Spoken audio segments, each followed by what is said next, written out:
Some of you might have noticed a little flu going around Europe, causing some governments to take light precautionary measures and others to force a complete standstill of all public life.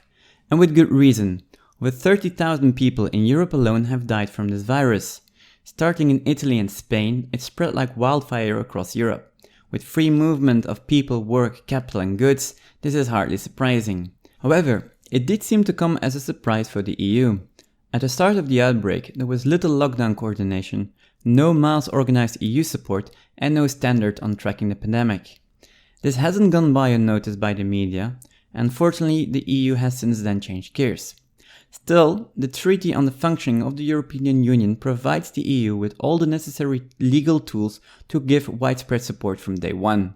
And that's exactly what a pandemic of this magnitude needs: coordination, support, standardization, centralization of information, material, but most of all, being prompt and fast.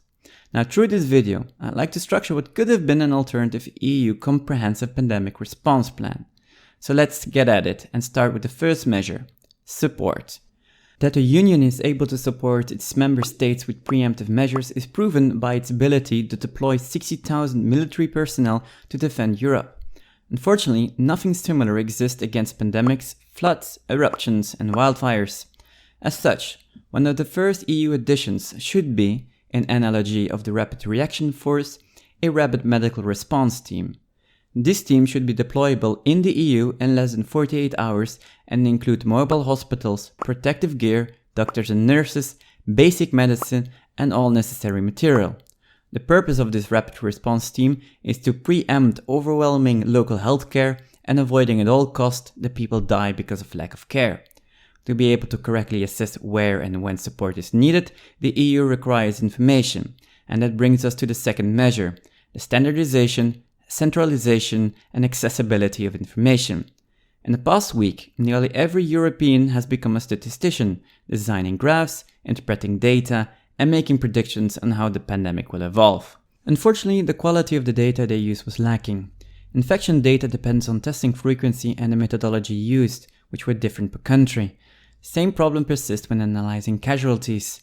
Italy included in their casualty report every deceased person who was infected with the virus, whether they died from it or not, while the Netherlands only included victims that died in hospitals. Valuable data, like hospitalized patients and the numbers on intensive care, were less accessible. The EU also ought to have its own sophisticated centralized database and a trustworthy citizens' pandemic information platform. Currently, nearly every European news agency is dependent on US sources. That standardized data is important becomes clear in the third measure: identifying regions and zones to better direct efforts and implement a targeted response. South Korea efficiently dealt with the outbreak partly due to pinpointing exactly where outbreaks happened. They tested extensively, tracked those who were infected, and took targeted measures. Conclusion: they took control over the pandemic faster than any other country, with very few victims and without needing to close down the whole country. Europe can apply South Korea's tactic by pre-identifying regions, following up the infection rate in these regions, and take pre-agreed measures when these regions surpass a certain infection threshold. This will allow the EU and its member states to react preemptively and control the spread. To be able to pull off something like that, the EU will need to act as a coordinator between all member states. And this brings us to the measure of procedures and protocols. Before a pandemic were to even start, processes and procedures would already need to be written out, tested, communicated, and on standby. Ideally, from the moment a pandemic becomes a reality, the EU can activate procedures and protocols with a simple push of a button. All this can only be done with the necessary tools though. South Korea has proven that the tools exist. The EU just needs to acquire these expertise and technology to make sure the next time they not only have the right procedure, but the technology and tools to support these procedures. Finally, a hospital network that tracks all the registered hospitals in the European Union based on their capacity, such as beds, respirators, ICU beds, doctors, nurses, material, and so on. This would allow the European Union to know which hospitals have capacity left or which ones are close to have no more material or equipment.